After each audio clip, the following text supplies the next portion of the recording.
ஒரு ராணுவ வீரரை வந்து ஒரு டிடிஆர் வந்து காலையில் எட்டி மிதிக்கக்கூடிய வீடியோ பார்த்துட்ருக்கோம்.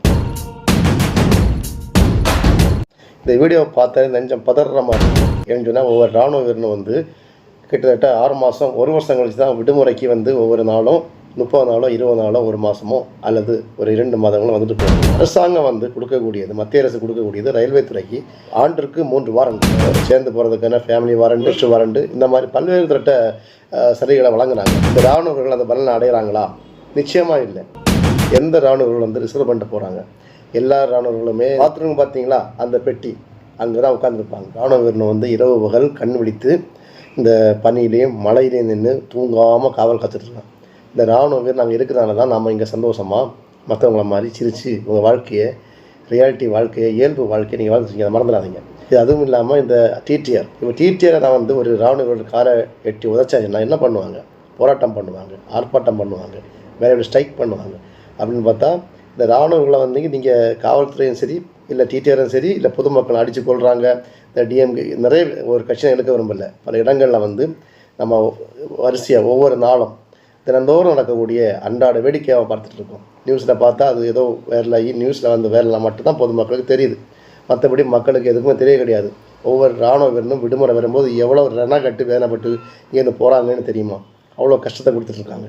ஸோ நீங்கள் கஷ்டத்தை நீங்கள் வந்து யாரையுமே தாங்க வேண்டாம், வரவேற்க வேண்டாம், பாராட்ட வேண்டாம், புகழ் பாட வேண்டாம். வந்தால் நிம்மதியாக வந்து ஊருக்கு வந்துக்கிட்டு போகிறதுக்கு அதுக்கான நீங்கள் தடங்களை பண்ண வேண்டாம் போதும். இது மட்டும் இந்த காலையில் எட்டி உடைய டிடிஆரை நான் வன்முறையாக நாங்கள் கண்டிக்கிறதோட சேர்த்து அவருடைய இப்போது டிஸ்மிஸ் பண்ணது மட்டும் பார்த்தாது, அவர் வந்து சரியான தண்டனை கொடுக்கணும். இந்த தண்டனை வந்து எல்லா பொதுமக்களுக்கு இடையில் வந்து ஒரு பயத்தை உருவாக்கணும். இந்த பயம்தான் நம்ம இராணுவங்களை காப்பாற்றும். ஏன்னா இராணுவர்களுக்கு எதுவும் தெரிய நினச்சிருக்காதீங்க. இங்கே சிவிலில் நீங்கள் பண்ணுறது, அதாவது ஒவ்வொரு சாதாரண மனிதனும் பண்ணுறதை விடையும் பல மடங்கு எல்லா வித்தைகளும் கற்றுக்கிட்டு தான் அவன் இருக்கான். ஸோ ஒரு இராணுவ வீரன் ரிலேஷனே அவனுக்கு 2 வாழ்க்கை. ஒரு வாழ்க்கைங்கிறது சிறை கைதியை விட மோசமான வாழ்க்கை. அங்கே காட்டுக்குள்ளே போகும்போது எவ்வளோ கஷ்டங்கிறது அது தனி வாழ்க்கை, தனி உலகம். அந்த உலகத்தில் நீங்கள் எல்லாம் வாழ முடியாது, பொதுமக்கள் ஜனங்கள் இங்கே வாழ முடியாது. அது தனி உலகம். அந்த உலகத்தில் வாழ்ந்துக்கிட்டு இந்த புது உலகத்துக்கு வரும்போது அவன் அப்படி தான் இருப்பான். அவனுக்கு யாரும் மாற்ற முடியாது. நீங்கள் மாற்றினா மாற மாட்டான். ஏன்னு சொன்னால் அந்த உலகம் அப்படி இருண்ட வாழ்க்கை. அது ஒரு என்ன சொல்லுது, அவரோட வாழ்க்கையை நீங்கள் வந்து ஒரு நாள் வாழ்ந்து பாருங்கள், அப்போ தெரியும் ஒரு ராணுவருடைய வலி என்னங்கிறது. அவன் இங்கே வந்து சில விஷயங்களை பண்ணால் சகிச்சு போங்க. அவனை வந்து அதுக்காக பல சட்டத்திட்டங்கள் இருக்குது, சட்டத்துக்கு ஏற்றவாறு பண்ணலாம். அதை விட்டுட்டு நீங்களாகவே கையில் வச்சுக்கிட்டு மதிப்பு மரியாதை இல்லாமல் பண்ணுறது, இந்த மாதிரி பொது இடங்களில் வந்து கேலி கூத்து பண்ணுறது, நிறைய விஷயம் நடந்துக்கிட்டு தான் இருக்குது. ஸோ அதனால் வந்து இந்த விஷயங்கள் வந்து நடக்கக்கூடாது. இப்போவும் சொல்கிறேன், பொதுமக்கள்கிட்ட வேண்டி கேட்குற ஒரே விஷயம், இராணுவர்களை வந்து மதிக்க கற்றுங்க. அவன் இல்லை அப்படின்னாக்க இல்லை அப்படின்னாக்க நீங்கள் நிம்மதியாக இருக்க முடியாது. அந்த டிடிஆர் வந்து எட்டி உதைச்சார். ஏன் அந்த முருகன் அந்த சோல்ஜரால் திருப்பி எட்டி உதைக்க முடியாதா? அவர் எட்டி உதைச்சா அவன் உயிர் போயிடும். இதே மாதிரி ஒவ்வொரு இராணுவர்களுக்கும் திறமைகள் பல இருக்குது. அவன் எங்களுக்கு இடிக்க தெரியாமலோ, அடிக்க தெரியாமலோ, சுட தெரியாமலோ எதுவுமே கிடையாது. ஏன் பண்ண கட்டுப்பாட்டுக்குள்ளே இருக்காங்க. இந்த கட்டுப்பாட்டை மீறியாச்சுன்னா ஊருக்குள்ளே வந்து யாரும் நிம்மதியாக இருக்க முடியாது. ஸோ எதுக்கு தான் சொல்கிறேன்னா, ஊருக்கு வந்தாங்கன்னா கட்டுப்பாட்டாக இருக்காங்க.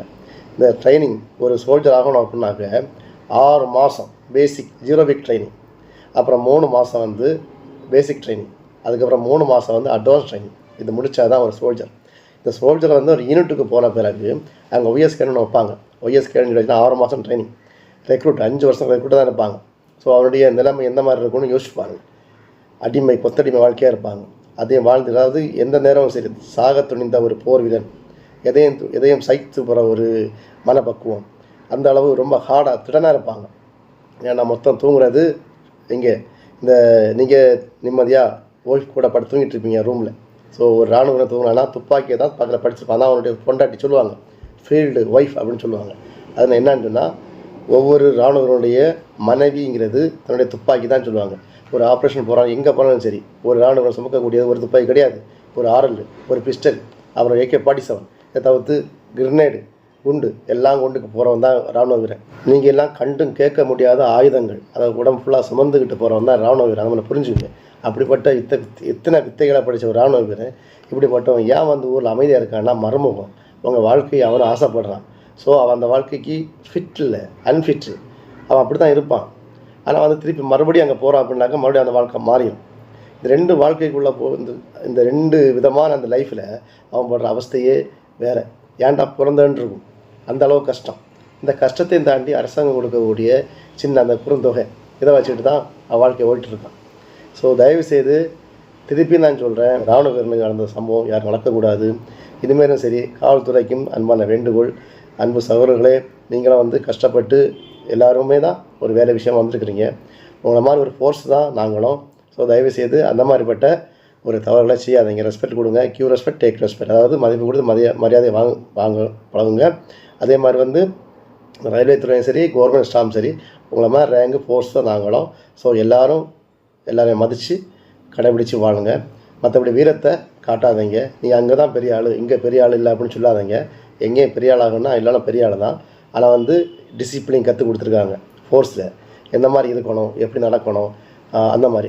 அதுக்கு பிடிக்க தெரியாமலாம் கிடையாது. எல்லாம் தெரிஞ்சு நிறை குடம் தளம்பாது, அரை குடம் தளம்பும். நாங்கள் அரை குடம் கிடையாது, முழு குடம், நிறைஞ்ச குடம். அதனால் அமைதியாக போகிறோம். ஸோ அமைதியாக போக விடுங்க, அமைதியாக இருக்கட்டும். ஓகே, மறுபடியும் தமிழ் நடக்காக பார்த்துங்க. நன்றி, வணக்கம்.